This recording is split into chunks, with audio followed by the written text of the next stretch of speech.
अस्सलाम वालेकुम क्लास। हमारा एक और लेक्चर है आईसीएस का और आज हम पढ़ेंगे हैमिंग कोड्स। तो उसके लिए जो है वो मैं आपको ये पीपीटी प्ले कर देता हूँ। एरर करेक्शन में आता है। होता यह है कि हमारे पास जब हम कोई डेटा सेंड करते हैं तो उसमें कुछ ना कुछ एरर आ जाता है। ठीक है, आ सकता है, ज़रूरी नहीं कि आ जाए, आ भी सकता है। तो एरर को डिटेक्ट करना और करेक्ट करना ये दोनों अलग अलग बातें हैं। कुछ एल्गोरिथम्स होते हैं जो सिर्फ एरर को डिटेक्ट करते हैं, करेक्ट नहीं करते। लेकिन कुछ ऐसे एल्गोरिथम्स भी हैं जो एरर को करेक्ट भी करते हैं, ना सिर्फ डिटेक्ट करते हैं बल्कि करेक्ट भी करते हैं।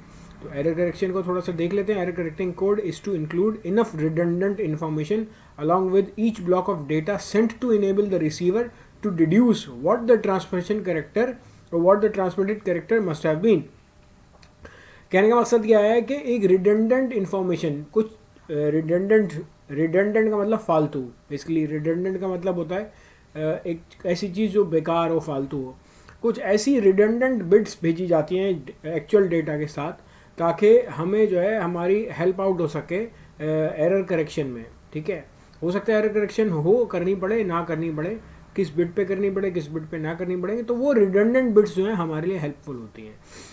अच्छा जी, error correction must be handled in two ways. When error is discovered the receiver can have the sender retransmit the entire data unit. ठीक है, या तो एरर करेक्ट इस तरह हो जाए कि जी सेंडर को बता दिया है कि यार आपके पास हमें एक एरर निकला है, आप जो ना ये जो बिट्स का पैटर्न है दोबारा भेजें। ठीक है। अच्छा, receiver can use an error correcting code which automatically corrects certain errors. हम इसकी बात कर रहे हैं, माउस पॉइंटर देखिएगा, हम हैमिंग कोड में इसकी बात कर रहे हैं। ठीक है, there are two types of error correcting code, single bit error correction और burst bit error correction. Error correction can be done with the help of Hamming code. तो ये हैमिंग कोड क्या है? A technique developed by R.W. Hamming. Hamming के नाम से है, Hamming ने बनाया था। Hamming code can be applied to data units of any length and uses the relationship between data and redundancy bit. कौन सी रिलेशनशिप है कि हम जब 1 बाइट का डेटा भेजते हैं, वो 1 बाइट का यानी 8 बिट्स का डेटा नहीं होता, उसमें एक पैरिटी बिट होती है। तो बेसिकली 7 बिट्स होती हैं। अगर 7 बिट का डेटा है हमारे पास तो 4 उसकी रिडंडेंसी बिट्स होंगी। ठीक है, आप लोग जाकर देख लीजिएगा, बहरोज फरोजन की किताब है डेटा कम्युनिकेशन की, ये इंटरनेट पे देख सकते हैं कि कितनी बिट्स का डेटा हो तो कितनी रिडंडेंसी बिट्स होंगी। इसका एक पूरा फार्मूला है, वो आप देख लीजिएगा। फिलहाल हमारा जो टॉपिक है आईसीएस में, हम हैमिंग कोड्स का न्यूमेरिकल कराते हैं कि हैमिंग कोड होता क्या है, इसको कैसे सॉल्व किया जाता है। 7 bit ASCII code requires 4 redundancy bit. वही जो बात मैं अभी कह रहा था पिछली स्लाइड में, वो स्लाइड में आ गई है। It requires 4 redundancy bits that can be added to the end of the data unit और interspersed with the original data bit. Intersperse मतलब बीच में कहीं ने कहीं हम जो है ना डाल देते हैं आर बिट्स को। इसको रिडंडेंसी बिट्स को हम आर बिट्स भी कहते हैं। These bits were placed in positions 1, 2, 4, 8। ठीक है, अगर हम 7 और 4 को मिलाएं तो 11 बिट्स बनती हैं। 7 ASCII कोड एक्चुअल डेटा जो हम सेंड कर रहे हैं और 4 रिडंडेंसी बिट, तो हमारे पास जो है ना 11 बिट्स बनती हैं। तो उन 11 बिट्स में जो आर बिट्स हैं उनको हम पोजीशन नंबर 1, 2, 4 और 8 को देखते हैं। अभी देखिएगा, आपके पास स्लाइड आ जाएगी, आप देख लीजिएगा। We refer to this bits to this bits as R1, R2, R4, R8। इसको R1, R2, R3, R4 नहीं कहा गया इसलिए कि कन्फ्यूजन हो जाती है, तो हम इसको R1, R2, R4, R8 पे रखेंगे। इसलिए हम इसकी पोजीशन भी जाहिर हो जाती है कि भाई यार ये 1, 2, 4 और 8 पे ही है।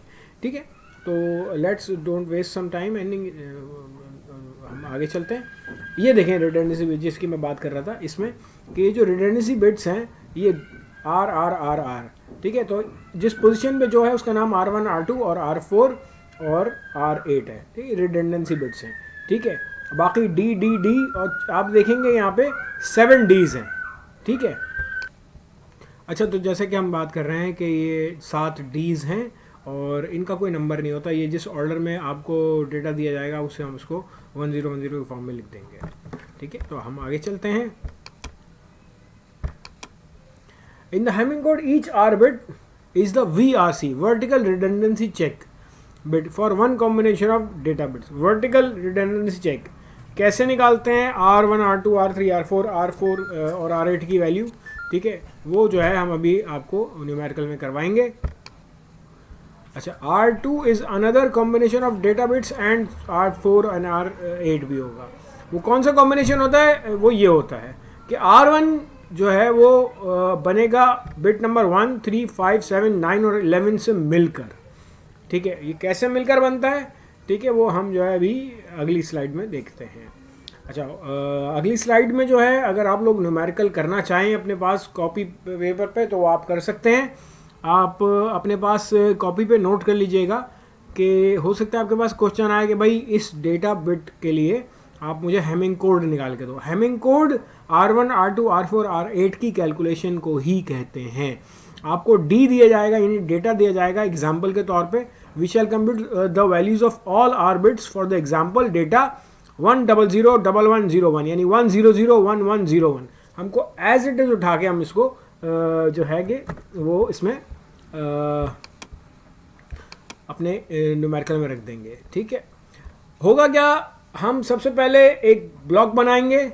ठीक है, एक हॉरिजॉन्टल ब्लॉक होगा जिसमें बिट नंबर 1, 3, 5, 7, 9 और 11 जो है वो मार्क कर देंगे। अब मार्क क्यों करेंगे? क्योंकि बेसिकली हम सबसे पहले निकालेंगे R1 की वैल्यू। R1 will take care of these bits. कौन सी? 1, 3, 5, 7, 9, 11। अब जैसे आपने लास्ट देखा भी है, R2 2, 3, 6, 7, 10, 11 ये देखेंगे 2, 3, 6, 7, 10, 11। हर स्टेप में हम जो है ना वो क्या करेंगे, R1 कैलकुलेट होने के बाद R2 कैलकुलेट होने के बाद R3 ये इस तरह कैलकुलेट होता जाएगा और ये आखिर में लास्ट जो है R8 will take care of these bits 8, 9, 10, 11। ठीक है, ये देखिए 8, 9, 10, 11। R4 जो है 4, 5, 6, 7 को it will take care of these bits. ठीक है, तो मतलब उसका रोल जो है वो उस तरह है। सबसे पहले हम 1, 2, 4 और 8 की बात करेंगे। हम हर में क्या करेंगे, एक ब्लॉक बना के काम करेंगे। कैसे करेंगे? ऐसे करेंगे।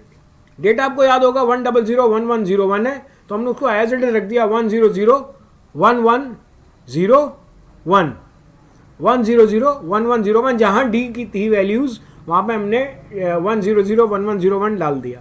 अब क्योंकि हमें R1, R2, R4, R8 की वैल्यू निकालनी है, दी भी नहीं है, तो उसको देखिए मैंने ब्लू कलर में है, माउस पॉइंटर को देखिएगा।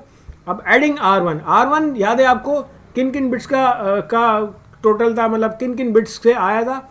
वो आया था बिट नंबर 1, 3, 5, 7, 9, 11। अब 1 तो खुद है ये, तो यहाँ पे 1 क्यों आया? यहाँ पे क्यों आया 1? क्योंकि अगर हम बिट नंबर 3, 5, 7, 9 और 11 की बात करें तो हम बात करते हैं, हम कहते हैं 10101। ठीक है, यहाँ पे कितने वंस हैं? यहाँ पे हैं 3 वंस। अगर 3 वंस होते हैं तो जो भी R हो, भले R1 हो, R2, R4, R8 हो, ठीक है, अगर 3 वंस होते हैं इसको कहते हैं 3 is an odd number, 3 is an odd number. तो होता क्या है कि जब भी ऑड नंबर में वंस की तादाद होती है हम उसको कहते हैं ऑड पैरिटी। और इसी तरह अगर नंबर ऑफ वंस की तादाद इवन नंबर में होगी, जैसे 2, 4, 6 एंड जो भी होगा, ऑड नंबर में अगर होगा तो वो ऑड पैरिटी कहलाएगा, और अगर इवन नंबर में वंस होंगे तो वो इवन पैरिटी कहलाएंगे। जब यहाँ पे ऑड पैरिटी आती है, जैसे कि नंबर ऑफ वंस की तादाद जो है, जो पे डेटा पे वंस होंगे, डेटा पे वो 1, 2, 3, कौन कौन से डेटा पे वन है? देखो 1 को छोड़ के 3, 5, 7, 9, 11, 5 में से 3 जगह 1 है, 3, 7 और 11 पे। ये कहीं भी हो सकते हैं रैंडमली। ठीक है, तो आपने क्या किया, जैसे ही ऑड पैरिटी आती है आप R की वैल्यू को 1 कर देते हो। R2 कैसे होगा? R2 bit number 2, 3, 6, 7, 9, 2, 3, 6, 7, 10, 11। तो 2 तो खुद R2 है, कैलकुलेट होने के लिए बैठा हुआ है वो। ठीक है, इसलिए मैंने इसको ग्रीन किया हुआ है। अब बाकी जो हैं जिन जिन बिट्स का हमने याद होगा, ये मैंने ये किया था कि R2 will take care of these bits 2, 3, 6, 7, 10, 11। तो 2 को हटा के 3, 6, 7, 10, 11 पे अगर इवन पैरिटी आएगी तो वहाँ पे मैं 0 लिख दूंगा, जैसे कि यहाँ पे आ रही है। Number of one, even parity क्या होता है, एक और बार सुन लीजिए। नंबर ऑफ वंस की तादाद को अगर इवन होती है तो उसको इवन पैरिटी बोलते हैं, PARITY, और अगर ऑड होती है तो उसको हम ऑड पैरिटी बोलते हैं। तो यहाँ पे नंबर ऑफ वंस की जो तादाद है, क्वांटिटी है, वो 4 है। एक, ये देखें माउस पॉइंटर को देख लीजिएगा, 1, 2, 3, 4 वंस आ रहे हैं, तो R2 जो रिजल्ट होगा उसका वो 0 होगा। जैसे याद रखिएगा, और एक और बार बता देता हूँ कि अगर ऑड पैरिटी होती है तो आर बिट पे 1 आता है, अगर इवन पैरिटी होती है तो आर बिट पे 0 आता है। जैसे कि हमने कहा कि ये R4 will take care of these bits 4 5 6 7। अब भाई वो खुद 4 पे बैठा हुआ है कैलकुलेट होने के लिए, 5 6 और 7 पे 2 दफ़ा 1 है, 2 का मतलब एक इवन पैरिटी है, 2 इज एन इवन नंबर। तो जैसे इवन पैरिटी आएगी तो वहाँ पे मैं R पे 0 लगा दूंगा। इसी तरह यहाँ पे R8 will take care of these bits 8 9 10 11। अब R8 खुद 8 पे बैठा हुआ है, देखिए ग्रीन हुआ हुआ है कैलकुलेट होने के लिए, तो ये क्या करेगा 8 के अलावा 9 10 11 पे नंबर ऑफ वंस की तादाद कितनी है? अगर नंबर ऑफ वंस की तादाद 1 है, 1 इज एन ऑड नंबर, तो ये ऑड पैरिटी, जैसे ऑड पैरिटी होती है तो 1 आ जाता है।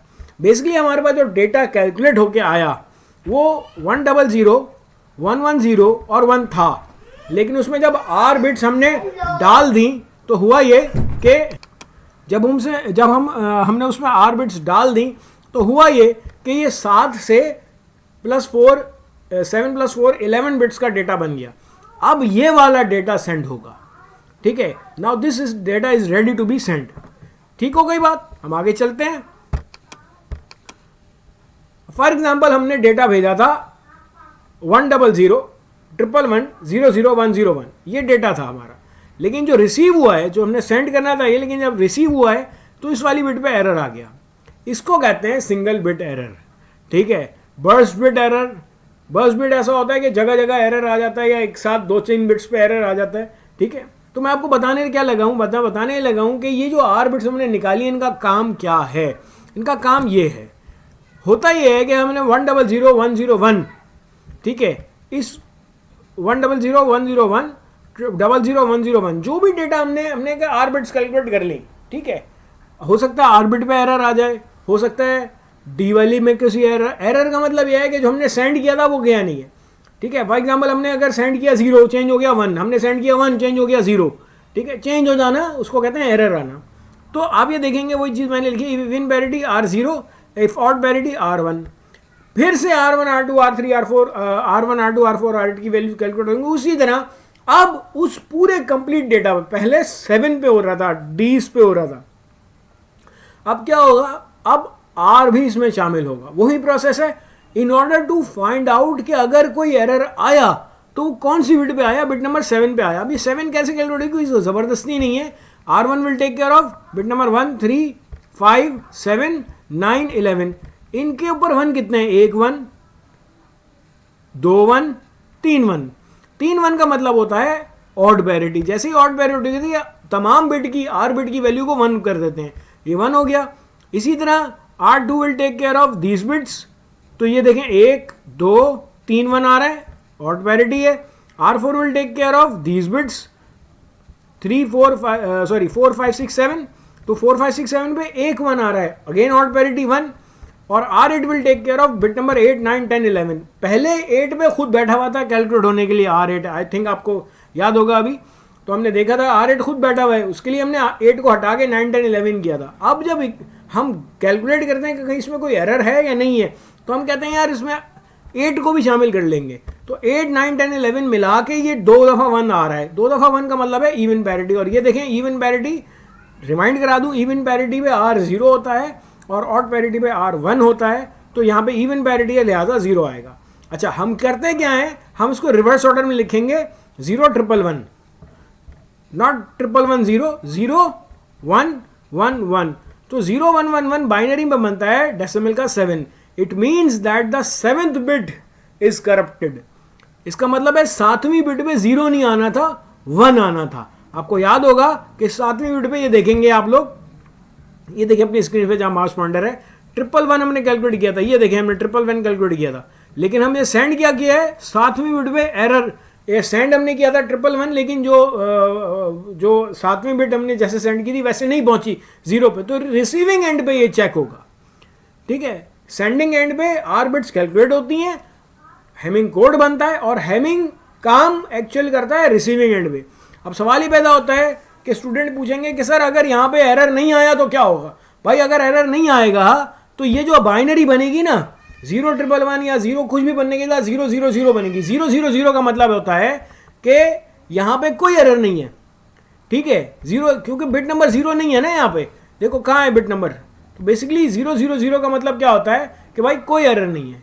ठीक हो गई बात। इसका एक और एग्जांपल देख लें, एग्जांपल 2 ऑफ एरर, कि फॉर एग्जांपल मैंने जो डेटा भेजा था वो कुछ और चला गया।